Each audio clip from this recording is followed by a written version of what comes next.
आदरणीय दर्शकबिन नमस्कार। कार्यक्रम सत्य बहसमा यहाँलाई हार्दिक स्वागत छ। म एकेरा सिंखडा। कार्यक्रम सत्य बहसमा सत्यको पक्ष गर्छौं र असत्यलाई चिरफाड गरेर अपरेसन गर्छौं। यसै अनुरूप हामी कार्यक्रम सत्य बहसलाई सञ्चालन गरिरहेका छौं र उज्यालो टिभी नेटवर्कको पर्दाबाट तपाईले प्रसारित हेरिरहनु भएको छ। आदरणीय दर्शकबिन, आज हामी टिकापुर क्षेत्रदेखि लिएर राष्ट्रिय राजनीतिका विषयमा चर्चा गर्नेछौं। जुन नेपाली कांग्रेसले गरेको विभिन्न राजनीतिक प्रगति भनौं या अहिलेको एमसीसी को विषयमा, त्यस्तै गरी स्थानीय सरकारको अर्थात् स्थानीय चुनावको मिति तयको विषयमा पनि चर्चा गर्नेछौं र यहाँको विशेष गरी थारू आन्दोलनलाई कसरी सम्बोधन गरिएको छ अर्थात् थारू आन्दोलनलाई कसरी ध्यानमा राख्नु भएको छ भन्ने विषयमा पनि हामी चर्चा गर्ने गर्दछौं र गर्नेछौं। आजको कार्यक्रममा नेपाली कांग्रेसका क्षेत्र नम्बर 1 बाट महासमिति सदस्य तथा सुदूरपश्चिम प्रदेशका उपसभापति हुनुभएका जनकराज चौधरी हाम्रो स्टुडियोमा हाम्रो पाहुना हुनुहुन्छ र उहाँलाई आजको सत्य बहसका सत्य प्रश्नहरू तेर्स्याउनेछौँ र उहाँसँग कुराकानी गर्नेछौँ। यहाँलाई स्वागत छ सत्य बहसमा। धन्यवाद, नमस्कार।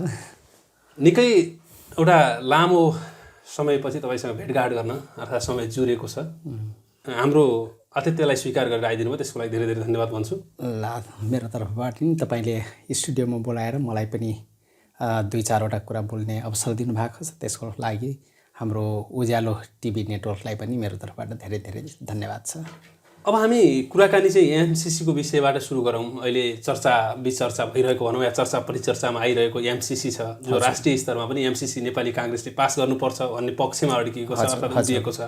तपाईको पार्टी नेपाली कांग्रेसको तपाईँ एउटा नेता भएको हैसियतका कुराले गर्दा अर्थात् हैसियतका कारणले गर्दा म तपाईसँग यो प्रश्नहरू सुरुमै राख्न चाहेको छु। एमसीसी पास गर्न नेपाली जनताका लागि कतिको उपयुक्त छ, कसरी उपयुक्त ठान्नु भएको छ? अर्थात् यो पास नगरिनु हुने के छ? कतिपय दलहरूका नेताहरूले भन्छन्, कतिपय सामाजिक सञ्जालमा सामाजिक अभियन्ताहरूले भन्छन् यो देशको लागि अर्थात् राष्ट्रको लागि राष्ट्रघाती एउटा चाहिँ सम्झौता यो पारित गर्नु हुँदैन भन्ने एउटा चाहिँ नारा उठिरहेको छ, प्रसङ्ग उठिरहेको छ, विरोध भइरहेको छ। जनस्तरमा ठुलो दबाव, एउटा एक प्रकारको विरोधको दबाव छ। तैपनि तपाईहरु चाहिँ यो पास गर्नपट्टि लागिराख्नु भएको छ। नेपाली कांग्रेस किन लाग्यो? यो एमसीसी को विषयमा यसमा खास गरेर यथार्थ कुराहरू र भ्रमका कुराहरूलाई दुईटा पाटोबाट सम्प्रेषण गरिएको छ। अब नेपाली जनताहरू खास गरेर यथार्थ कुराहरूमा अलिक कम यसमा ज्ञान पाएका छन्, तर भ्रमित कुराहरूमा चाहिँ बढी चाहिँ यो फैलावट भएको कारणले गर्दा, भ्रमका कुराहरू बढी चाहिँ जनताको माझमा आएको कारणले गर्दा एमसीसीलाई विरोधाभास कुरामा परिणत गरिएको छ। भनेपछि तपाईको भनाइ एमसीसी एउटा यस्तो चिज हो जो ठीक छ या भ्रम मात्रै गरेर यो नराम्रो भएको अर्थात् देशको लागि अर्थात् राष्ट्रको लागि राष्ट्रघाती भएको भनाइ हो तपाईको? यो एमसीसीलाई मान्छेले विभिन्न कोणबाट भनिराखेको छ। कसैले यसलाई एउटा सैन्य रणनीतिको निम्ति चाहिँ अमेरिकी सहयोग हो र अमेरिकाले भोलिको दिनमा नेपाललाई चाहिँ अहिले सैन्यकरण गरेर आफ्नो एक प्रकारको प्रभुत्व कायम गर्ने हो कि भन्ने एक किसिमको चाहिँ यो कुराहरू जनताको माझमा खास गरेर ठुलो पार्टीकै लिडरहरूबाट पनि सम्प्रेषण भएको कारणले गर्दा र जनताहरू पनि यो एमसीसी को यथार्थ कुरामा चाहिँ अध्ययन नभएको कारणले पनि हो। यथार्थमा एमसीसी एउटा साँच्चै भन्ने हो भने एउटा यो सहयोग अनुदान नै हो।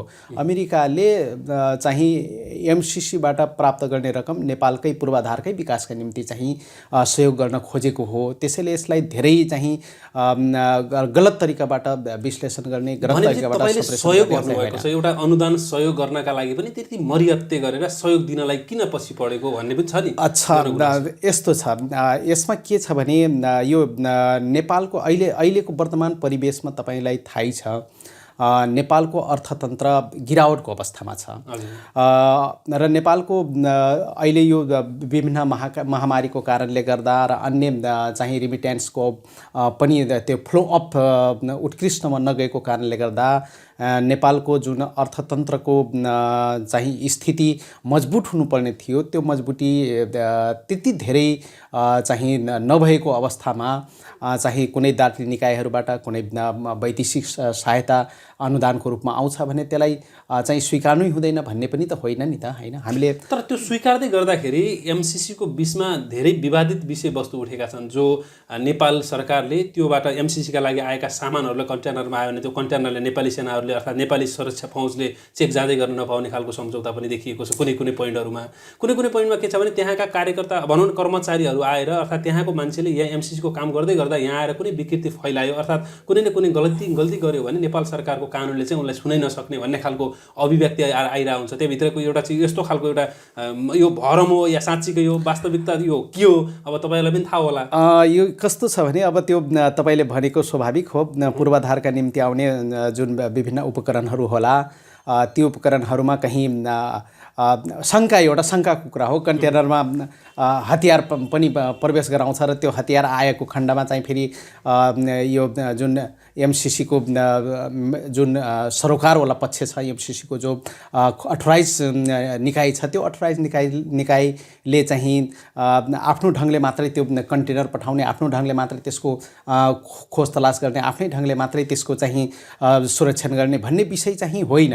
किनभने एमसिसी पास भइसकेपछि एमसिसी त्यत्तिकै पास त नेपाल सरकारले पनि गर्दैन नि त। नेपाल सरकारले एउटा बोर्ड गठन गर्छ हैन, त्यो बोर्ड गठन गरिसकेपछि एउटा विकास समिति निर्माण हुन्छ हैन। विकास समितिको नेपाल सरकारले गठन गर्ने हो त्यो विकास समिति, र त्यो विकास समिति अन्तर्गतको सञ्चालक समिति बन्ला हैन। सञ्चालक समिति छ पनि भनौँ हैन, अहिले भनौँ अर्थ सचिवकै संयोजकत्वमा बनेको। यो त भनेको चाहिँ माथिका नेताहरूले आफ्नो फाइदाका लागि अर्थात् व्यक्तिगत फाइदाका लागि यो पास गर्न खोजिएको भन्ने जनस्तरको एउटा गुनासो छ नि, यो गुनासो हो या तपाईँहरूको यो उनीहरूले भनेको जस्तै साँच्चीकै पनि हुनसक्छ? यो के हो भने कतिपय यो कुरालाई अलिकता हामीले हेर्दाखेरि अलिकता यो अन्तर्राष्ट्रिय पावर सेन्टरहरूको पनि टकरावको कारणले गर्दा चाहिँ नेपालमा पनि राजनीतिक दलहरू अलिकता मतभेदको स्थितिमा छन्। यथार्थमा सबै राजनीतिक दलहरूले कुनै न कुनै कोणबाट त स्वीकारेकै छन् एमसिसी पास गर्नुपर्छ भनेर। हिजोको दिनमा आजको प्रतिपक्ष हिजोको दिनमा सत्तापक्षमा थियो, त्यो सत्तापक्षमा रहँदा पनि त एमसिसीको विषयमा त नस्वीकारेको त होइन नि त। जस्तै एमसिसीकै कुरा पनि गर्यो। अब मैले तपाईँलाई अर्को कुरा किन जोड्न खोजेँ भने यहाँनिर तपाईँ एउटा 2070 सालको संविधान सभाको सदस्य बनिसक्नु भएको मान्छे, हजुर, यहाँका थारूहरूका पुरा ठुलो एउटा खालको आन्दोलनको विषय छ अर्थात् थारूहरूका मागहरू सम्बोधन नभएको कुरा छ। मधेसीहरूको आन्दोलनको विषयमा मधेसीहरूका मागहरू चाहिँ सम्बोधन नभएको देखिएको छ। त्यति बेला पेलेरै भए पनि संविधान बनाउनु भयो तपाईँहरूले। अहिले पेलेरै भए पनि एमसिसी पास गर्नुभयो भने फेरि थारूहरू आन्दोलन जस्तो एउटा आन्दोलन अनि त्यसपछि मधेसी आन्दोलन फेरि उब्जियो भने त्यसलाई कसरी व्यवस्थापन गर्नुहुन्छ? तपाईँको अहिले गठबन्धन भन्दा बाहिर 5 दल 8 दल लगाएर कयौँ दलहरू कयौँ नागरिकहरूले कयौँ सामाजिक सुरक्षामा लागेका मान्छे अर्थात् सामाजिक अभियानमा लागेका व्यक्तिहरूले बाहिरबाट तपाईँको अहिले पनि सडक आन्दोलन गर्न सुरु गरिसकेका छन्। कसरी व्यवस्थापन गर्नुहुन्छ? अब यो सडक आन्दोलन हुने विषय, अन्य आन्दोलन हुने विषय जति पनि उठ्छन्, यो विषय कहाँनिर जोडिन्छ भने खास गरेर सरकारले कुनै पनि कार्यक्रमहरू, योजनाहरू अथवा आयोजनाहरू स्थापना गर्न खोज्यो, आयोजनाहरू ल्याउन खोज्यो भने ती आयोजनाको बारेमा सूचना सम्प्रेषण चाहिँ एकदम पारदर्शी ढङ्गले गर्न सक्नु पर्दछ। मेन मुख्य कुरा, यदि पारदर्शी ढङ्गले गर्न सकेन भने त जनताहरू त भ्रमित रहन्छन् नै। जनताहरू भ्रमित भएको बेला त्यो भ्रम सँगसँगै चाहिँ कहीँ दौडिहाल्यो भने त आन्दोलनका परिवेशहरू त्यसरी सिर्जना हुने गर्दछन्। त्यसैले यो एमसिसीको विषयमा जस्तै अहिले पनि सदनबाटै पास गर्नुपर्ने भन्ने जुन छ एउटा, यो अमेरिकाले सदनबाटै पास गर्नुपर्छ। हुन त यो खास गरेर सरकारसँग सम्झौता गरी पुगिहाल्ने विषय हो, किनभने अन्तर्राष्ट्रिय जगतले दिने जति पनि सहयोगहरू हुन्छ, आर्थिक सहयोगहरू, अन्य सहयोगहरू, त्यो सरकारले चाहिँ आफ्नै क्याबिनेट डिसिजनबाट गरेर चाहिँ त्यसलाई कार्यान्वयनमा ल्याउने विषय हो। तर यो एमसिसीलाई चाहिँ सदनबाटै नै पास गर्नुपर्छ भन्ने एउटा जुन चासो बन्यो भने त यहाँ कस्तो शङ्काको विषय हो भने सदनबाट पास गर्यो भने एउटा संविधानभन्दा माथि बनाउन खोज्या हो कि संविधानलाई ओझेल पार्न खोज्या हो कि भन्ने पनि एउटा प्रश्न होइन। अरू यति धेरै अनुदानका कार्यक्रमहरू छन् नेपाल सरकारले नपाएको होइन, थुप्रै अनुदानहरू पाएको छ, थुप्रै सन्धिहरूको सम्झौता गरेका छ, तर यो संसदबाट पास गर्नु परेको छैन अहिलेसम्म। अब यहाँ शङ्का के हो भने क्लियर सर्वसाधारणले देख्ने शङ्का अर्थात् बुझ्ने शङ्का के हुन्छ भने चाइनासँग यसको एउटा सैन्य रणनीतिबाट चाइनासँग टक्राव गर्नलाई अर्थात् नेपालका खनिज पदार्थहरूलाई चाहिँ आफ्नो बसमा पार्नको लागि हो कि भन्ने प्रश्नहरू उठिरहेको हुन्छ नि। यो प्रश्नहरू उठ्नु स्वाभाविकै हो। यस्तो छ, जस्तै तपाईँलाई म भन्छु नेपालमा थुप्रै चाहिँ एनजिओहरू पनि चलेका छन्, अन्तर्राष्ट्रिय जगतका एनजिओहरू पनि सञ्चालनमा छन्, चाहे त्यो वन जङ्गलसँग सम्बन्धित होस्, चाहे वातावरणसँग सम्बन्धित होस्, चाहे पूर्वाधारहरूसँग सम्बन्धित होस्। ती योजनाहरू आउँदाखेरि चाहिँ जति पनि भनौँ न नेपालमा लागू भएका योजनाहरू छन्, एनजिओ मार्फत आएका कार्यक्रमहरू छन्, यसको मतलब त्यो होइन कि एनजिओ प्रवाह गर्ने, एनजिओको रकम प्रवाह गर्ने मुलुकले चाहिँ हस्तक्षेपै गर्यो भन्ने त होइन नि त। त्यस्तो यो एमसिसी भनेको पनि कस्तो भने यो यसको व्याख्या र बुझाइ चाहिँ प्रष्ट रूपमा जनताको माझमा आउन नसकेको कारणले चाहिँ धेरै शङ्का उब्जेको हो। तर हामीले बुझ्दाखेरि, मेरो आफ्नो व्यक्तिगत भ्यू र मैले गरेको अध्ययन र मैले हेरेको दृष्टिकोणबाट हेर्दाखेरि यसमा जस्तै खास गरेर यसले विद्युत प्रसारणसँग सम्बन्धित आयोजनाको रूपमा र बाटोघाटोको रूपमा खास गरेर सडक निर्माणको सन्दर्भमा चाहिँ लैजानुपर्छ, यो रकमलाई हामीले त्यसमा पूर्वाधारहरूको विकासमा लैजान्छौँ भन्ने किसिमको कुराहरू छ। यसले कुनै कसै सैन्य शक्तिकरण गर्ने अथवा सैन्यहरूलाई तालिम दिने त्यस्तो कुराहरू त यसमा छैन नि त एमसिसीमा, हैन? 18 प्रकारको सम्झौता गरेको मैले भन्न खोजेको पनि अरु सम्झौता जस्तै जनगुनासो आइरहन्छ। मैले जस्तै एउटा उदाहरणको लागि इसी मोड छ एउटा एनजिओ, त्यो इसी मोडले सगरमाथाको के अरे पानीलाई जोगाउनको लागि, सगरमाथालाई सरसफाइ गर्नका निम्ति अथवा अन्य त्यो वन क्षेत्रमा रहेका हिमाली क्षेत्रका के अरे त्यसलाई जो प्रकृतिबाट प्राप्त गरिराखेका हामीले पाइराखेको छौँ त्यसलाई सुरक्षा गर्नको निम्ति लागू गरेको छ। अब उसको भित्री इच्छा, कतिपय एनजिओहरूको आफ्नो भित्री इच्छा त हुन्छ होइन, आशय केही न केही त हुन्छ, त्यतिकै त दिँदाखेरि केही न केही आशय त हुन्छ। जस्तै त्यही इसी मोडकै कुरा, इसी मोडले चाहिँ हिमाल जोगाउनुपर्छ भनेर इस्यु त ल्यायो, त्यो इस्यु नेपालले स्वीकार्यो पनि। तर उसले त्यहाँ काम गर्दै गर्दा त्यसका बनोटको संरचना कस्तो छ, त्यहाँ पानीको मात्रा कति छ, त्यहाँबाट के अरे नेपालको नदीहरू कसरी सञ्चालनमा छन्, त्यसको पनि एउटा सँगसँगै अध्ययन होला नि त, होइन? अध्ययन गरेको कारणले गर्दा हेर्दाखेरि हिमाली क्षेत्रको संरक्षण भनेको छ, तर त्यो सँगसँगै उसले भोलिको, किनभने मानव जीवनमा चाहिने त अन्तिममा सबैभन्दा महत्त्वपूर्ण अबको आउने शताब्दीसम्म त सबैभन्दा महत्त्वपूर्ण कुरा त पानी नै हुन्छ, जल नै हुन्छ। सबैभन्दा महँगो वस्तु पनि बन्न सक्ने स्थिति आउन सक्छ पानी भनेपछि पानीको स्रोतहरूलाई अहिलेदेखि नै संरक्षण गरौँ, अहिलेदेखि नै सुरक्षा गरौँ। भोलिको दिनमा विश्वका कुनै पनि देशलाई त पानी त चाहिने हो नि नागरिकलाई। त्यस्तै 2072 सालमा भूकम्प आउँदाखेरि पनि तपाईको भारतले सहयोगको नाममा आएर त्यहाँका डाँडाकाँडा, यहाँका जङ्गलहरू कस्तो छ भनेर एउटा हेलिकप्टरबाट आफ्नो अध्ययन गर्यो भन्ने गर्छन्, स्वाभाविक हो त्यो, होइन? सहयोगदाताहरूले अरु के नेपाललाई अप्ठ्यारो पर्ने त होइन। त्यस्तो मेरो बुझाइमा त्यस्तो चाहिँ नेपाललाई ठुलै रूपमा हस्तक्षेपै गर्ने किसिमको अप्ठ्यारो आउने जस्तो त मलाई लाग्दैन, होइन? तर हामीलाई यो पास गर्दाखेरि पूर्वाधारको हिसाबले हामी त अहिले नेपालको कन्टेक्स्ट के हो त, नेपालको विश्वको मानचित्रमा नेपालको स्थिति के हो त हामीले बुझ्ने। नेपालको स्थिति त अहिले हामी त नेपाललाई विश्वको मानचित्रमा हेर्ने हो भने त अल्पविकसित राष्ट्रको रूपमा छ नि त। यो अहिले नेपाल त अल्पविकसित राष्ट्रको रूपमा, अब के अरे 48-49वटा देशहरू जो विश्वमा अल्पविकसित राष्ट्र छन् त्यसमध्ये त नेपाल पनि एउटा सूचीकृत राष्ट्र हो नि त, होइन? हाम्रो भनाइको के हो भने यस्ता अल्पविकसित राष्ट्रहरू जो छन् त्यस्तालाई दात्री निकायहरूले केही न केही सहयोग विश्वभरि नै गरिराखेको हुन्छन्। र यो एमसिसीको यो पहिलो सहयोग भन्ने पनि त होइन नि त, होइन? एमसिसी नै पहिलो पटक नेपालमा आउँदैछ भन्ने त होइन, यस्ता अन्य दात्री राष्ट्रहरूले अरू माध्यमबाट पनि त सहयोग गर्दै आइराखेकै छन् नि। हाम्रो नेपालकै चुनावकै बेला कतिपय विकसित राष्ट्रहरूले चुनावलाई नै सपोर्ट गर्ने गरी, लक्षित गर्ने गरी पनि सहयोग त गरिराखेकै छन् नि त। भनेपछि यो पूर्वाधार विकासमा आयो भनेर यसलाई पुरा उठल पुठल गराउनै पर्ने छैन। एमसिसी पास गर्नु कतिको जायज छ, या पास गरौँ या नगरौँ? मेरो दृष्टिकोणमा, होइन, खास गरेर यो सिँचाइसँग सम्बन्धित अनि त्यसपछि विद्युत प्रसारणसँग सम्बन्धित र बाटोघाटो निर्माणसँग सम्बन्धित भएको हुनाले चाहिँ र अहिलेको परिवेशमा नेपालको अर्थतन्त्र अलिकता खराब किसिमको भएको नाताले, होइन, हामीले अनुदानको रूपमा कुनै त्यस्तो कुनै रकम हामीले प्राप्त गरिराखेको छौँ भने त्यसलाई हामीले स्वीकार्नुपर्छ, एमसिसी पास गर्नुपर्छ भन्ने मेरो आफ्नो दृष्टिकोणमा एमसिसी आउँदा नेपाललाई बेनिफिट नै हुन्छ। कुन मानेमा भनेपछि पूर्वाधारको हिसाबले बेनिफिट नै हुन्छ। हवस्, हामी यो एमसिसीको विषयमा अरू बहस पनि गरौँला। अब अहिलेको बहसमा यति नै राख्यौँ हामीले। अब स्थानीय चुनाव को मिति घोषणा भइसकेको छ। वैशाख 30 गते चुनाव हुने पक्का भइसकेको छ र यहाँ कोही बलियो उम्मेदवार, कोही सानो उम्मेदवार, कोही ठुलो उम्मेदवार भनेर यहाँ टिका टिप्पणी चर्चाहरू सुरु भइसकेका छन्। हजुर हजुर। अब तपाईँ त यस्तो ठाउँमा हुनुहुन्छ जो स्थानीय स्तरका स्थानीय जनप्रतिनिधिहरूलाई चुनावको टिकट दिने ठाउँमा हुनुहुन्छ। तपाईँको नेपाली काङ्ग्रेसभित्र यति ठुलो खाडल बनिसकेको छ, एउटा एकपट्टिले अर्कोपट्टिको कुरा नसुन्ने, अर्कोपट्टिले अर्कोपट्टिको कुरा नसुन्ने। विशेष गरी अस्तिको महाधिवेशनमै कुरा गर्ने हो भने एउटा महाधिवेशनकै कारणले अर्कै प्रकारको खाडल भएको जस्तो देखिन्छ। आफ्नो पार्टीभित्रको यो खाडललाई व्यवस्थापन कसरी गर्नुहुन्छ र कसरी टिकट वितरण गर्नुहुन्छ भनौँ। अब टिकट कसलाई कसरी दिने भने कसरी तपाईँ गर्नुहुन्छ? पार्टीभित्रको विषय के हो भने हामी 14औं महाधिवेशनमा हुमिँदै गर्दा 14औं महाधिवेशनमा स्वाभाविक रूपमा चाहिँ केही विचार समूह मिल्नेहरू समूहहरू चाहिँ निर्माण हुन्छन्। त्यो यो 14औं महाधिवेशनमा मात्रै भएको होइन, योभन्दा पहिलाका 13औं महाधिवेशन, 12औं महाधिवेशन, त्योभन्दा पहिलाका महाधिवेशनहरूमा पनि यी कुराहरू नआएका होइनन्। तर कुरा के हो भने हामी त नेपाली काङ्ग्रेस त लोकतान्त्रिक पार्टी हो, उसको आफ्नै विधान छ, आफ्नै प्रजातान्त्रिक अभ्यास छ।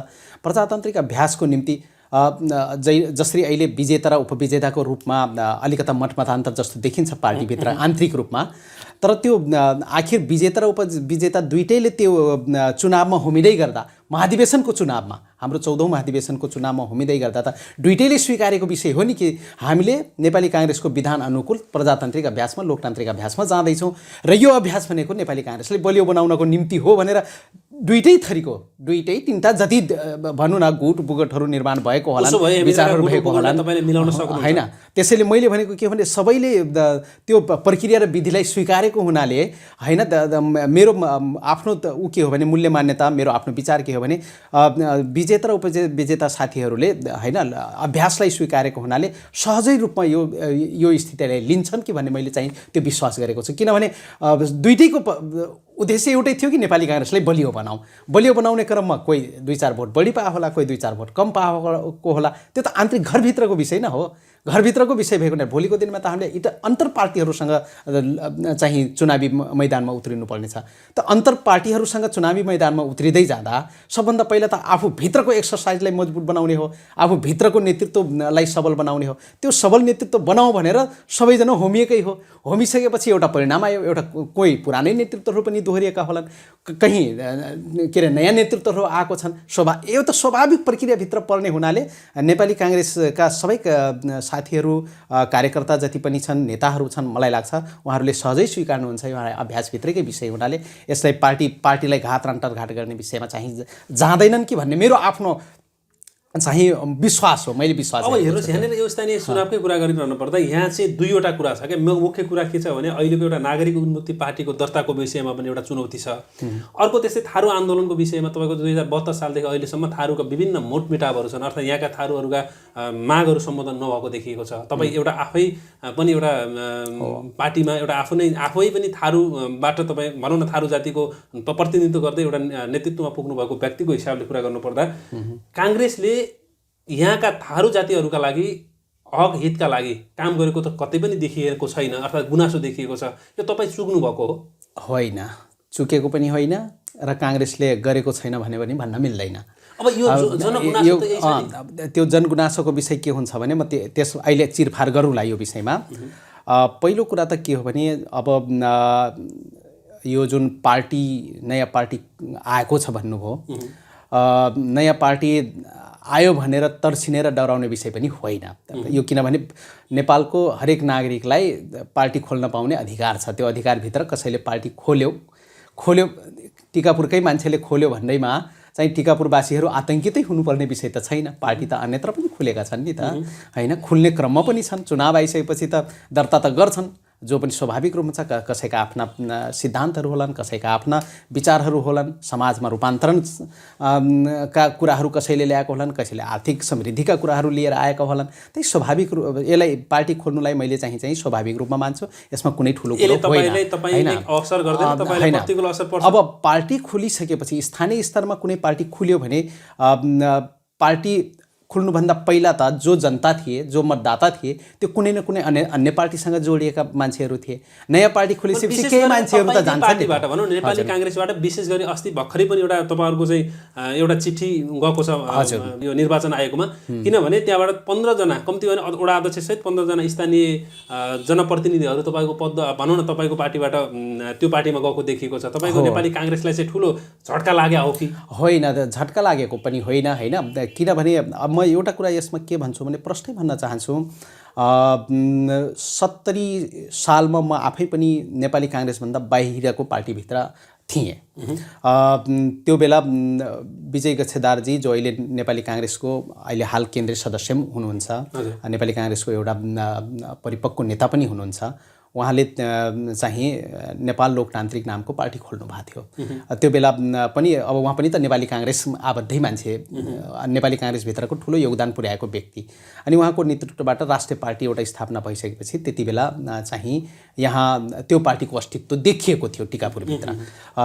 निर्वाचनदेखि लिएर हरेक स्थानीय तहसम्म चाहिँ पार्टीको अस्तित्व देखिएको थियो। र पछि अब एउटा समय नेपालको संविधान सभाबाट संविधान बनिसकेपछि चाहिँ अलिकता कोर्स परिवर्तन भइसकेपछि फेरि पार्टीहरू, किनभने अब संवैधानिक केही अप्ठ्याराहरू पनि आए, थ्रेस होल्डका विषयहरू पनि त्यहाँ आइसकेपछि पार्टीहरू आफ्नो पार्टीलाई अस्तित्वमा ल्याउनका निम्ति र एउटा आफू नेतृत्वहरू पनि आफू अस्तित्वमा रहनका निम्ति पनि धेरै पार्टीहरू एकअर्का पार्टीसँग मर्ज भएका हुन्।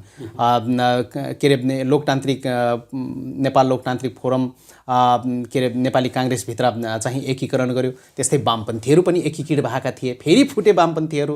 त्यो चाहिँ परिवेशसँग जोडिएको विषय हो र परिवेशसँगै जोडिँदै गर्दा जो साथीहरू स्थानीय तहमा चुनावमा चाहिँ नेपाल लोकतान्त्रिक फोरमबाट चाहिँ चुनाव लडेर जनप्रतिनिधिको रूपमा स्थापित भएका थिए, स्वाभाविक रूपमा सायद नेपाली काङ्ग्रेससँग पार्टी एकीकरण हुँदै गर्दा ती साथीहरूसँग सायद समन्वयको चाहिँ अभाव भयो होला, अथवा संवादहीनताको अभावको कारणले गर्दा, या चाहिँ ती जो साथीहरू नेपाली काङ्ग्रेसबाट के अरे छुट्टिएका हौँ भनेर जुन भनिराखेको छन्, अब नेपाली काङ्ग्रेसभित्र उहाँहरूको कति योगदान थियो कति थिएन भन्ने विषय त त्यो जनताले मूल्याङ्कन गर्ने विषय हो, पार्टीले मूल्याङ्कन गर्ने विषय हो। मैले भन्न खोजेको के हो भने ती नेपाली काङ्ग्रेस एकीकरणसँगै स्वभावतः लोकतान्त्रिकका जति पनि जनप्रतिनिधिहरू थिए ती स्वभावतः पार्टीको एकीकरण को संरचनाभित्र परेको हुनाले नेपाली काङ्ग्रेसमा आबद्ध थिए, मनले स्वीकारेका थिए कि थिएनन्। त्यो धर्म सङ्कट छ होइन। तपाईँ एउटा जातीयताको हिसाबले हेर्ने हो भने तपाईँको एउटा यहाँ आन्दोलन भइरहेको अवस्था तपाईँ देख्नु भएको छ। 2070 सालमा तपाईँ एउटा संविधान सभाको सदस्य भइसकेपछि त्यसपछि लगत्तै 2 वर्षपछि यस्तो टिकापुरमा ठुलो घटना घट्यो, अप्रिय घटना घट्यो। यो घट्नु स्वाभाविकैमा राम्रो थिएन, किनभने अब मैले यहाँनिर तपाईँले धर्म सङ्कट के भनेको भने त्यति बेलाका हरेक मुद्दाहरू छन्। अहिले तपाईँको चाहिँ त्यति बेलाको थारू आन्दोलनमा भएका केही कैदीबन्दीहरू छन्, तिनीहरूलाई रिहाईको कुराहरू होला, रिहाईको मागको कुराहरू होला, तिनीहरूका घरको क्षतिपूर्तिको कुराहरू होला, कसैको जनधनको क्षति भएको छ त्यसको कुरा होला। अब तपाईँले नेपाली काङ्ग्रेससँगै लागेर नेपाली काङ्ग्रेसको कुरा मान्नुहुन्छ, अर्थात् नेपाली काङ्ग्रेसका पनि आफ्नो अडान होलान्। फेरि थारू जातिहरूले भनेका अर्थात् थारू आन्दोलनमा उठाएका मागहरू सबै नेपाली काङ्ग्रेस सम्बोधन गर्न सक्ने स्थिति होला नहोला। अब तपाईँले यहाँनिर कस्तो धर्म सङ्कट हुनसक्छ भने यतातिर आफ्नो जातीयताको हिसाबले पनि एउटा आफ्नो ठाउँ एउटा क्लियर गर्नु छ, उतातिर एउटा आफ्नो पार्टीलाई पनि बचाउनु छ। अब तपाईँले यो दुईवटा धर्म सङ्कटलाई कसरी? नै, यसमा धर्म सङ्कटको विषय होइन नि। जस्तै नेपाल लोकतान्त्रिक फोरम र नेपाली काङ्ग्रेस पार्टी एकीकरण हुँदाखेरि जे कुरा हिजोको दिनमा म आफै नेतृत्व गरेको ठाउँ हो, यो आफै नेतृत्व गर्दाखेरि जे कुरा चाहिँ उठाएका थियौँ संविधान सभाभित्र चाहिँ संविधानको निर्माण क्रममा, त्यहाँ खास गरेर पहिचानको कुराहरू हुन्। पहिचानका कुराहरू त्यहाँ स्थापित कसरी हुनुपर्छ भन्ने विषय नै सबैभन्दा ठुलो कुरो थियो। त्यो बेला संविधान बन्ने क्रममा चाहिँ यहाँ मात्र होइन कि मुलुकको सबै भूभागभित्र हरेक जातिहरूले आफ्नो अस्तित्व खोजेकै थिए, खास गरेर संवैधानिक अस्तित्व खोजेका थिए, किनभने नेपालमा संविधान बन्दै थियो। त संवैधानिक अस्तित्व खोज्ने क्रममा थारूले संविधानभित्र केही पनि पाएन भन्नु पनि गलत हो। हामीले यहाँबाट चाहिँ नेतृत्व गरेर सङ्ख्यात्मक रूपमा सदनभित्र हाम्रो पार्टीको सङ्ख्या कम थियो होला। मुख्य कुरा त पहिचान नै स्थापित गर्नु। आज नेपालको संविधानभित्र पहिचानको प्रमाणित गर्ने दस्तावेज, सबैभन्दा ठुलो दस्तावेज के हो त? नेपालको संविधानै हो। हामी पहिचान खोज्दैछौँ त कहाँ खोज्ने पहिचान? पहिचान यो तेरो पहिचान हो भन्ने चिज के कसले भन्छ त? कसले भनिदिनु भन्ने हो यो पहिचान हो त्यो भन्ने कुरा त संविधानले भन्छ। आज संविधानले नेपालको संविधानले नेपालमा एउटा थारू समुदाय पनि छ है, त्यो थारू समुदायको अस्तित्व छ है भनेर संविधानभित्र त स्वीकारेको छ त। आज क्लस्टर डेभलपमेन्टको मतलब के हो? एउटा चाहिँ सही त थारू प्रदेशको एउटा माग थियो नि, यहाँ त्यति मात्र होइन, कुरा गर्नु जायज माग्नु जायज थियो कि थिएन? त्यो थारू प्रदेश जायज नजायजको भन्ने कुरा भन्दा पनि थारूले उठाएको विषय जायज नै हो हैन, यो कुरामा कुनै दुईमत नै छैन। किनभने हर समुदायले चाहिँ आफ्नो सामुदायिक मजबुती चाहन्छ, त्यो स्वाभाविक हो। त्यो के अरे थारूले मात्रै चाहन्छ भन्ने होइन कि कुनै पनि विश्वकै कुनै पनि मुलुकभित्रका जात जातिहरूले चाहिँ आफ्नो समुदायको एउटा अस्तित्व खोज्छ। त्यो अस्तित्व खोज्ने क्रममा चाहे भौगोलिक हिसाबले हो, चाहे त्यो पहिचानको हिसाबले, चाहे भाषा संस्कृति तमाम कुराहरू हुन्छन् जातीयतासँग जोडेको, समुदायसँग जोडिएका। ती सबै कुराहरूको खोजी गर्ने क्रममा मैले भने नि खोज्दै जाँदाखेरि सबै कुरा एकैचोटि प्राप्त हुन्छ भन्ने पनि होइन। आज हामीले पहिचानको एउटा क्लस्टर डेभलप गर्न सफल भयौँ, त्यो पनि एउटा ठुलो उपलब्धि हो। भोलिको दिनमा भूगोलको लडाइँ त बाँकी नै छ नि, भूगोल कहाँ जान्छ र? त्यो नेपाली काङ्ग्रेसले स्वीकार्दैन भन्ने त छैन नि त। म नेपाली काङ्ग्रेसको के अरे एउटा नेता र चाहिँ थारूको एडभोकेट गर्ने व्यक्ति होइन। थारू समुदायले चाहिँ थारूहरूको एउटा चाहिँ भूगोल हुनुपर्छ भन्ने मूल्य मान्यता म भित्र त जीवन त छ नि त। मैले त नेपाली काङ्ग्रेसभित्र पनि यो कुरा उठाइराखेको छु। भइरहँदा तपाईँले जुन आन्दोलन, जुन तरिकाको तपाईँको एउटा भाषा, जुन तरिकाको तपाईँको एउटा माग थियो नि, त्यो माग अहिले काङ्ग्रेसमा भइरहँदा भएको छैन भन्ने जुन होइन, यो गलत हो। काङ्ग्रेसले उठाएको छैन भन्ने छैन। काङ्ग्रेसले उठाउनु भने म काङ्ग्रेसको मैले उठाइरहेको छु भने काङ्ग्रेसले उठाएको होइन। यो जनक चौधरीले आज पनि भनिराखेको छ। नेपाली काङ्ग्रेस पार्टीभित्र पनि हाम्रो आन्तरिक कुरा हो। त्यो पार्टीभित्र हामीले बहस यसलाई चलाएको छौँ हैन, पार्टीभित्र हामीले यसलाई छलफलको विषय बनाएको छौँ। आज थारू सङ्घको कुराहरू छ पार्टीभित्र, थारू आयोगहरू स्थापित भइसकेका छन्। अब के अरे थारूको भूगोलको विषय पनि छ। तर हामीले पहिचानलाई स्थापित गर्यौँ, एउटा पाटो आयो। हामीले पहिचानलाई त स्थापित गर्यौँ, एउटा पाटो आयो। अब भूगोलको विषय छ, भूगोलको पनि संरचना कहाँबाट जाने, केबाट जाने, आन्तरिक पार्टीभित्र त्यो छलफल छँदैछ नि। पार्टीले स्वीकारेको पनि छ नि थारू समुदायलाई अन्याय भएको छ भनेर नेपाली काङ्ग्रेसले आफ्नो खुलेआम रूपमा स्वीकारेको छ। तपाईँ नेपाली काङ्ग्रेसको जनजागरण अभियानलाई हेर्नुहोस्। नेपाली काङ्ग्रेसले जुन बेला जनजागरण अभियान सञ्चालन गरेको थियो, त्यो बेला पार्टीको केन्द्रीय कमिटीले नै डिसिजन गरेर पठाएको थियो कि ल त्यो सुदूरपश्चिमभित्रका थारूहरूको वास्तविक माग के हो त, त्यो मागलाई सम्बोधन गर्ने विधि कहाँबाट आउन सकिन्छ, के हो तौर तरिका, ती कुराहरू पार्टीले नउठाएको होइन, केन्द्रमा उठेकै छैन भनेर यो जुन के हुन्छ भने पार्टीलाई कमजोर बनाउनका निम्ति कसैले त्यतिकै भ्रम छरिदिन्छ के। उठाएर मात्रै पनि भएन नि त, सम्बोधन त हुनु पर्यो नि त। सम्बोधन भएको देखिँदैन। 2072 सालदेखि अहिलेसम्म 72 सालमा झुटा मुद्दाहरूलाई खारेज गरेको देखिँदैन। मैले भने नि यो झुट्टा मुद्दाको विषयमा पनि नेपाली काङ्ग्रेसले चाहिँ भनेकै छ। तर कतिपय कानुनी राज हो नि, यो त कानुनी राजमा सबै कुरा पार्टीले चाहेर मात्र पनि त हुँदैन। त्यसमा राजनीतिक के अरे संरचना, राजनीतिक समन्वयको कुराहरू पनि हुन्छ। राजनीति सरकार दल र त्यसपछि न्यायालयका विषयहरूको सम्बन्धका विषयहरू हुन्छन्। यस्ता कुराहरूलाई फर्छ्यौट गर्दाखेरि केही कानुनी अप्ठ्याराहरू पनि आउन सक्छन्। कानुनी अप्ठ्याराहरूलाई लैजानको लागि तपाईँ एउटा प्रष्ट कुरा के हो भने आज 72 सालको घटनामा जो पीडित थिए त्यसमध्ये धेरैजना त अहिले पनि बाहिर आइसकेका छन्, केही अझै पनि भित्रै छन्। त्यो भित्र रहेका साथीहरूलाई पनि अझ बाहिर ल्याउने प्रक्रियाकै कुराहरू छ। हाम्रो कानुनी प्रक्रियाबाट त साथीहरू त छुट्दै आइराखेकै छन् नि त, छुट्दै आइराखेका छन्। र नेपाली काङ्ग्रेसकै नेतृत्वले फेरि यो चाहिँ कानुनभित्र कहाँ अप्ठ्यारो छ त त्यसलाई संशोधन गर्नुपर्छ भनेर एउटा कार्यदल त सुरुमा गठन गरेको त नेपाली काङ्ग्रेसकै नेतृत्वले गरेको थियो। त्यो पनि कसलाई मध्यनजर गरेर त टिकापुरको घटनालाई मध्यनजर गरेर चाहिँ नेपाली काङ्ग्रेसकै नेतृत्वको सरकारको बेला गरेको थियो। आन्दोलनको मोड कतातिर जाला?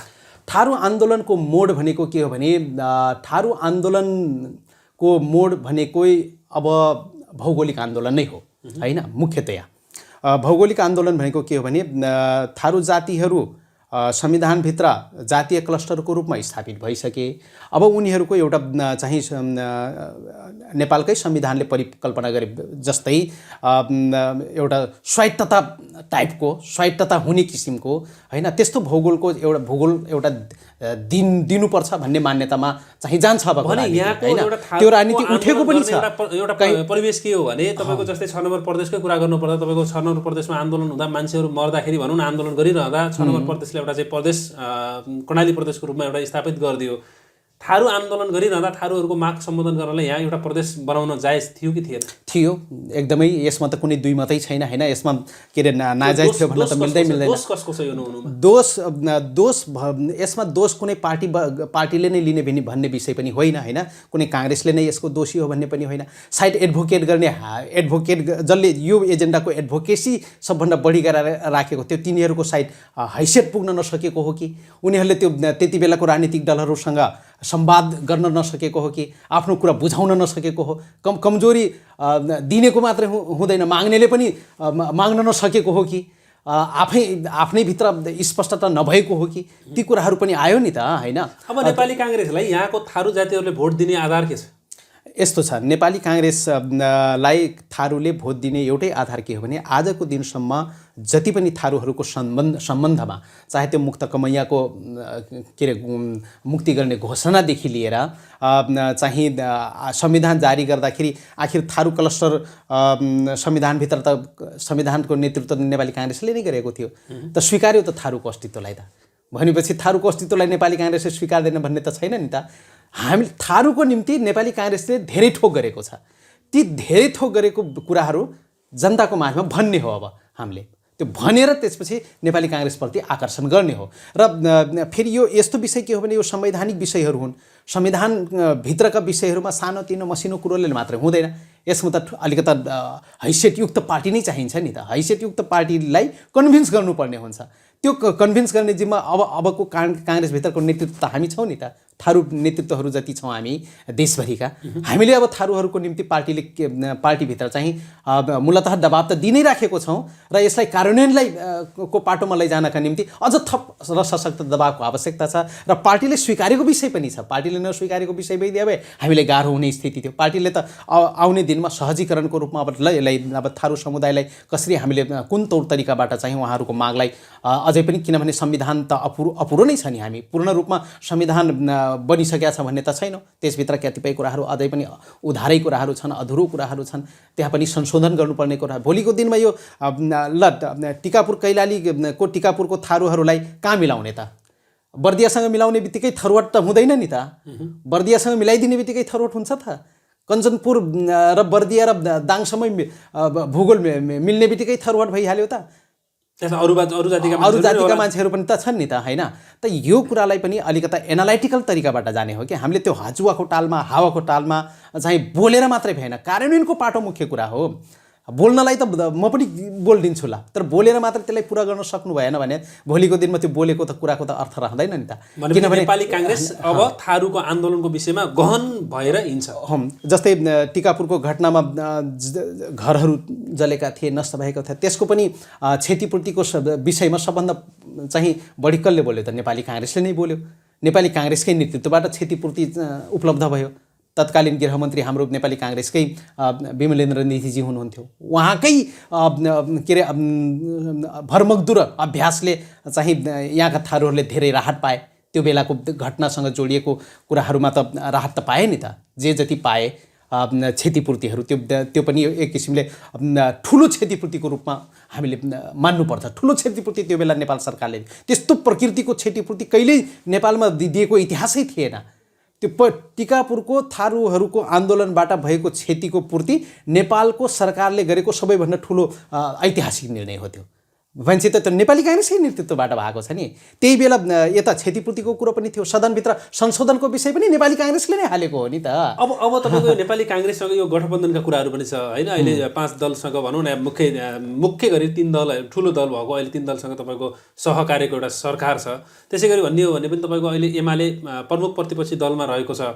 अब एमसिसीको पास गर्ने विषयमा पनि गठबन्धन टुट्ला कि भन्ने डर भइरहेछ। स्थानीय चुनाव पनि नजिकै आइसकेका छ। अब तपाईँहरू यी दुईटा कुराले गर्दा गठबन्धन पनि टुट्यो र उताबाट एमसिसी पास गर्ने विषयमा पनि गठबन्धन टुट्यो, या यतातिर भन्ने हो भने तपाईँको यो नागरिक उन्मुक्ति पार्टीको पनि विषय आयो भने टिकापुर मात्रै नभएर यो कैलालीको क्षेत्र नम्बर 1 मा चुनावी अवस्था के हुनसक्छ? अब एमसिसीले गठबन्धन टुटेन र टुट्यो भने के होला भन्ने हो। टुटेन भने के होला, टुट्यो भने के होला। अब टुटेन भने अब राष्ट्रिय स्तरको जसरी अब शीर्ष तहबाट जे निर्णय होला त्यो लाई त पार्टीको हामी त क्याडर भएको नाताले स्वीकार्नु नै पर्छ, हामी स्वीकार्छ पनि। अब टुटिहाल्यो भने के होला? हामी त 74 सालको चुनावबाटै एक्लिसकेको पार्टी हो नि त। नेपाली काङ्ग्रेस त प्रतिपक्ष दलमै बसेको हो। यो त वामपन्थीहरूको आपसी स्वार्थ नमिलेको कारणले उनीहरू टुक्रिएपछि सुरक्षण खोज्नका निम्ति नेपाली काङ्ग्रेससँग जोडिएको मात्रै नहुन्। त्यसैले के अरे गठबन्धन टुट्यो भने नेपाली काङ्ग्रेस त्यसमा आत्तिने त कुनै विषय नै छैन। हामी त प्रतिपक्षमै थियौँ नि। नेपाली काङ्ग्रेस ढुक्क छ। हामी त प्रतिपक्षमै बसेका थियौँ। 5 वर्ष नेपाली जनताले हामीलाई प्रतिपक्षमै बस्नुहोस् भनेको थियो। हामी प्रतिपक्षमा सहर्ष स्वीकारेको पनि थियो। 5 वर्षसम्म सरकारमा जाँदैनौँ भन्ने मान्यतामा पनि थियौँ। हामी तर यो त जो 2/3 सरकार थियो उनीहरूको आपसी स्वार्थ कहाँ मिलेन र उनीहरू छिन्न भिन्न भइसकेपछि छिन्न भिन्न भएका अवस्थामा चाहिँ नेपाली काङ्ग्रेसलाई गुहारेका हुन् ल सरकार सञ्चालन गरिदिनुहोस्, सरकार चलाइदिनुहोस् भनेर गुहारेको हुनाले हामीले त्यसलाई चाहिँ एउटा कानुनी राजमा कानुनी प्रक्रियाबाट जानुपर्छ भन्ने एउटा चिन्तन बोकेको पार्टी भएको नाताले चाहिँ संवाद बढाएर एउटा सत्ता सञ्चालन गरिदिएको हो। नभए के अरे गठबन्धन गरेरै हामी चुनाव लड्ने मेन्टालिटीमा त थिएनौँ। हामी त एक्लै चुनाव लड्ने मेन्टालिटीमा थियौँ। माओवादीले तपाईँमा शरण लिएको देखियो के प्रष्टै हो त्यो। माओवादी मात्र होइन कि अर्को पार्टी पनि छ वामपन्थीकै, तिनीहरू पनि नेपाली काङ्ग्रेससँग शरणै लिएको हुन् नि त एक प्रकारले। अब मानौँ नेपाली काङ्ग्रेसलाई अलग बनाएर भोलि बिहान मानौँ यो अब राजनीति एउटा मामला हो, राजनीति मामलामा के हुन्छ कसैलाई पनि थाहा हुँदैन। नेकपा माओवादी, नेकपा एमाले, त्यसै गरेर तपाईँको अहिलेको एकीकृत समाजवादी पार्टी एक भइदियो भने नेपाली काङ्ग्रेसले असर पर्दैन? यस्तो हो। अब राजनीतिका सम्भाव्यताहरू एउटै हुँदैन, धेरै सम्भाव्यताका विषयहरू हुन्छन्। 5 वर्ष प्रतिपक्षमा बस्ने म्यान्डेट दिँदै पनि सम्भाव्यताले हामीलाई सरकारमा पनि पुर्याइदियो होइन, त्यो सम्भाव्यताभित्रकै विषय हो। त्यसैले चाहिँ उनीहरूसँग मिलेर जाँदा घाटा नाफा कुरा यो पोलिटिकल कुराहरू हुन्। पोलिटिकल कुरामा कतिपय के हुन्छ भने जस्तै अहिलेको स्थितिमा तपाईँ जो माओवादी र एकीकृत समाजवादी अलिकता साङ्गठनिक रूपमा उनीहरू कमजोर भएको पार्टी हुन्। कमजोर भएको पार्टीहरूलाई नेपाली काङ्ग्रेसले ल तपाईँहरूलाई म छोडिदिन्छु, तपाईँहरूसँग मेरो कुनै सहकार्य हुँदैन भनिदियो भने भोलि उनीहरू पनि त कहीँ न कहीँ त शरण लिन त जालान्। घुमाइफिराइ फेरि कहाँ जान सक्छन् त? हाम्रो नेकपा एमालेसँग चाहिँ सहकार्य भइदियो भने त भोलिको दिनमा त उनीहरूको हिजो सहकार्य गर्दाखेरि त हामी त प्रतिपक्ष अवस्थामा त रह्यौँ त। त्यो सहकार्यमा उनीहरू गइदियो भने त फेरि अब माहौलले त नेपाली जनताले त अहिले नेपाली काङ्ग्रेसलाई नै अगाडि बढाउनु पर्छ, नेपाली काङ्ग्रेस नै मुलुकको हितकर पार्टी हो भन्ने किसिमले एक किसिमको चिन्तन त अहिले आम पब्लिकमा आइसकेको छ। त्यति हुँदाहुँदै पनि ती गठबन्धनबाट हाम्रो चोइटिएर गइसकेपछि फेरि उनीहरू अन्यत्रतिर टाँसिहाल्यो भने अन्यत्रको शक्ति त फेरि बलियो हुन्छ, मुट्ठी बन्छ उनीहरूको फेरि भन्यो भने त नेपाली काङ्ग्रेसलाई त्यसरी हुँदा पनि त असर त पर्छ नि त। उनीहरू मिल्दिँदा पनि त हामीलाई त असर त पर्छ नि त। नमिल्दा पनि अब गठबन्धन हामी गरेर जाँदा पनि केही सिटहरूमा चाहिँ हामीले समन्वय गर्नुपर्छ, केही सिटमा तालमेल मिलाउनु पर्ने हुन्छ होइन, छोडिदिनु हुनुपर्छ। त्यो सिटको हिसाबले मात्रै हामीलाई घाटा नाफाको कुरा आयो केही हदसम्म त्यसरी जाँदाखेरि। तर छोडेर पठाइदिँदाखेरि भोलिको दिनमा अन्यत्र तरिकाबाट पनि हामीलाई चाहिँ घाटामा आउन सक्ने स्थिति छ। त्यसैले यो एनालाइसिसको आधारमा जाँदाखेरि गठबन्धन चाहिँ लिएर जाँदा उपयुक्त नै हुन्छ जस्तो लाग्छ मलाई। अब भनेपछि अब हामी एउटा तपाईँलाई मैले 2070 सालको चुनावकै कुरा गर्नुपर्दा तपाईँ अब मैले अघि पनि भने एउटा संविधान बनाउनलाई यहाँको पक्षमा यहाँको विकास, यहाँको जातीयताको नारा, यहाँको हरेक कुराको एउटा प्रतिनिधित्व गरेर तपाईँको एउटा संविधान सभाको चुनावमा सदस्य हुनुभयो। अब यहाँ टिकापुरमा एउटा यस्तो ठुलो विकासका लागि थन्किएको धेरै लामो समयदेखि थन्किएको एउटा एयरपोर्ट छ। त्यो एयरपोर्टलाई सञ्चालनमा ल्याउने अहिले कता 2 करोड चाहिँ विनियोजन भएको भन्ने कुरो बाहिरिएको छ र विनियोजन भएको पनि छ। यो पैसालाई सही सदुपयोग गरेर टिकापुरको एयरपोर्ट सञ्चालन गर्नमा तपाईँको पहल के हुन्छ? यो विषयमा हामी नेपाली काङ्ग्रेस को होइन अहिले नेपाली काङ्ग्रेसको अब प्रधानमन्त्री नै हुनुभएको नाताले उहाँसँग समन्वय चाहिँ भइराखेको छ पार्टीगत रूपमा। हाम्रो टिकापुरमा पहिला पनि एयरपोर्ट सञ्चालनमै रहेको एयरपोर्ट हो। अब विभिन्न प्राविधिक कारणले चाहिँ यो रुकेको थियो। रुक्नु हुँदैन यो, किनभने यो धेरै दृष्टिकोणले टिकापुरमा एयरपोर्ट सञ्चालनमा आउनुपर्दछ। खास गरेर एउटा त अब टिकापुर पर्यटकीय क्षेत्र पनि हो, यो पर्यटनको हिसाबले पनि एउटा टुरिस्टहरूलाई बाह्य आन्तरिक र बाह्य दुइटै भनौँ न टुरिस्टहरूलाई भित्राउन सक्ने ठाउँ पनि हो। त्यसको निम्ति पनि अब यो यातायातको कनेक्टिभिटी चाहिन्छ नि त। यातायातको कनेक्टिभिटीभित्र पनि अब एयरलाइनको कनेक्टिभिटी जुन छ, एयरलाइन्सको कनेक्टिभिटी टिकापुरमा भइदियो भने यहाँ उपयुक्त नै हुन्छ र बन्नु पनि पर्दछ। यसमा कुनै बन्नु हुँदैन भन्ने जस्तो त मलाई सायद टिकापुरको कुनै नागरिकले पनि भन्दैन होला जस्तो लाग्छ, होइन। यो बन्नु पनि पर्दछ। यसलाई पूर्ण रूपेणमा नेपाली काङ्ग्रेसमा हामी ठुलै रूपमा यसलाई चाहिँ बनाउनका निम्ति पहल पनि हाम्रो जारी नै छ, होइन। यसमा राजनीतिक रूपमा सबै राजनीतिक दलहरूसँग पनि छलफल भइसकेको छ एक चरण, होइन। अहिले यसको नेतृत्वमा अब हाम्रो यहाँबाट प्रदेशकै संसदीय दलकै नेता हुनुहुन्छ, सुदूरपश्चिम प्रदेशकै संसदीय दलको नेता नेपाली काङ्ग्रेसको प्रतिपक्ष, उहाँकै नेतृत्वबाट अगाडि बढेको हुनाले अब पार्टीसँगै फेरि नेपाली काङ्ग्रेसकै केन्द्रीय सदस्य पनि हो उहाँ, र हामी पनि अब पार्टीको एउटा जिम्मेवार ठाउँमा रहेको हुनाले हाम्रो आपसमै सल्लाहबाटै यो काम अगाडि बढेको छ। यो पूर्ण रूपमा यसलाई कार्यान्वयनमा ल्याउनुपर्छ, बन्छ पनि, यो बनाउनु पनि पर्छ। मैले यो प्रश्नलाई चाहिँ अलिकति फरक तरिकाले प्रश्न गर्न खोजिरहेको छु, किनभने नेपाली काङ्ग्रेस एक प्रकारको, तपाईँ नेपाली काङ्ग्रेसभन्दा अलिकति बाहिर गएर यो प्रश्नको उत्तर दिइदिनु होला। तपाईँ एउटा थारूको नेतृत्व गर्ने एउटा पोस्टमा पुगेको व्यक्ति हो। अब अहिले नयाँ दर्ता गरेको नागरिक उन्मुक्ति पार्टीले थारूको साँच्चीकै आफ्नो थारूहरूले चाहेको मागहरूलाई सम्बोधन गर्ला? यो कुरा, थारूको कुरा धेरै पार्टीले उठाएका छन्। कैलालीमै पनि हेर्नुहुन्छ भने यो भानुराम चौधरीको नेतृत्वको एउटा पार्टी छ, नेपाल लोकतान्त्रिक पार्टी भनेर उनले दर्ता गरेका छन्। त्यो पार्टीले पनि भन्छ थरवटकै विषय कुराहरू उठाउँछ। त्यसपछि उतातिर मधेसवादी दल, अहिले लोसपा भन्छौँ हामी, लोकतान्त्रिक समाजवादी पार्टी जुन छ लोसपा, राजेन्द्र महतो र महत ठाकुरजीको आबद्ध पार्टी, उसले पनि भन्छ कि थारूहरूको एजेन्डालाई मैले समेट्छु भनेर भनिराखेको छ। त्यस्तै उपेन्द्र यादवजीको पनि पार्टी छ, उहाँको पार्टीले पनि भन्छ थारूहरूको एजेन्डालाई मैले समेट्छु र मैले पुरा गराउँछु भनेर भन्दै आइराखेको। जुन कुरा हिजोको दिनमा जो नागरिक उन्मुक्ति पार्टीका मान्छेहरू छन्, कतिपय मान्छेहरू त त्यसैसँग पनि आबद्ध थिए। पुरानो जुन मैले भने भानुरामजीको पार्टीसँग आबद्ध, त्यसपछि लोसपासँग आबद्ध, त्यसपछि जसपासँग आबद्ध। ती पार्टीले उठाएको एजेन्डा र नागरिक उन्मुक्ति पार्टीले उठाएको एजेन्डामा कुनै डिफ्रेन्स छैन, कुनै तात्विक फरक छैन। तात्विक फरक के हो भने खालि कुराको लागि मात्रै कुरा उठाउने, गर्न चाहिँ नगर्ने। यी कुराहरू हिजोको दिनमा पनि जो अहिले नयाँ पार्टी नागरिक उन्मुक्ति पार्टी नाम भएको खुलेको छ, खास गरेर अहिले यहाँ क्षेत्र नम्बर 1 कैलालीमा यहाँकै सांसद हाम्रो रेशमजीकै पार्टी हो भनेर पनि एक प्रकारले भन्ने गरिराखेको छ। अब रेशमजीको पार्टी हो कि होइन त्यो त अहिले पुष्टि पनि भएको छैन। हो, उहाँको आफन्तले खोलेको पार्टी चाहिँ हो, उहाँकै श्रीमतीको अध्यक्षतामा यो पार्टी गठन भएको छ। प्रस्ताव पेश गरेको छ, पार्टी नै दर्ताको आधिकारिकता अझै पाइसकेको छैन, प्रस्तावित पार्टीको रूपमा आएको छ।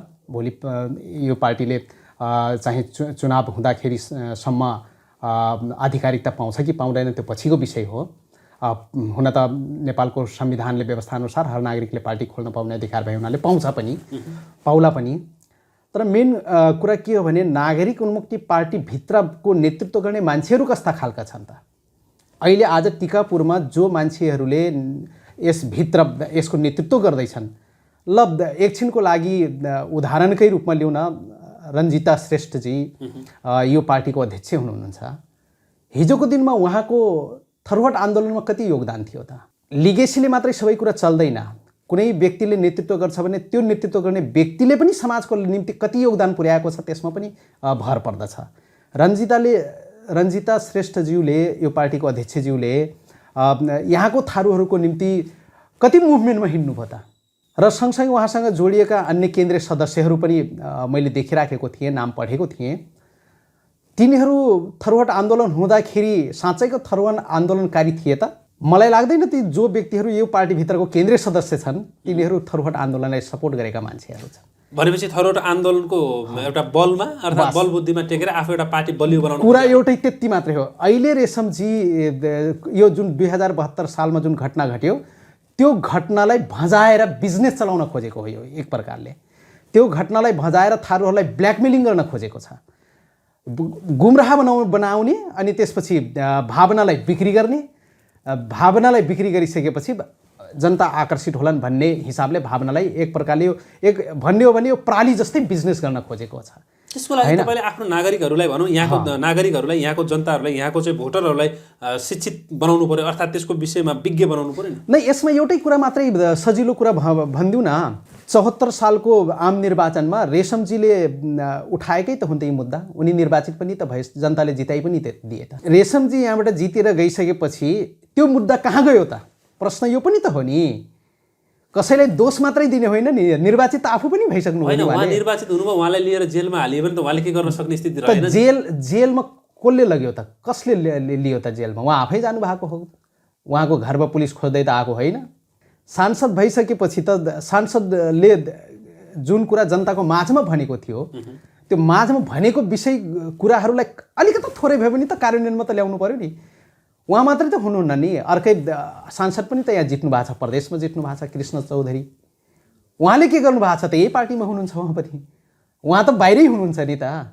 आज थारूको हक हितको निम्ति, भूगोलको निम्ति अनि त्यसपछि विकासका निम्ति चाहिँ अन्य थारूसँग जोडिएका थुप्रै पक्षहरू छन्, भाषा संस्कृतिका कुराहरू होलान्, वेशभूषाका कुरा, ती कुरालाई स्थापित गर्ने कुरामा त्यो नेतृत्वहरूको योगदान कहाँ देखियो त जनताको माझमा? थारूको ब्ल्याकमेलिङ अर्थात् थारूको भावनामा ब्ल्याकमेलिङ नगरेर एउटा चाहिँ निष्पक्ष रूपमा राजनीति गर्नुपर्छ भन्ने मेरो भनाइ त्यो हो। यो मान्छेलाई ठगी गर्ने प्रवृत्तिको चाहिँ अन्त्य गर्नुपर्छ भन्ने मेरो मान्यता हो।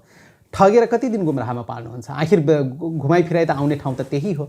त्यसैले मेरो भनाइ के हो भने यस्ता कुराहरू संवेदनशील कुरा हुन्, गम्भीर विषयहरू हुन्।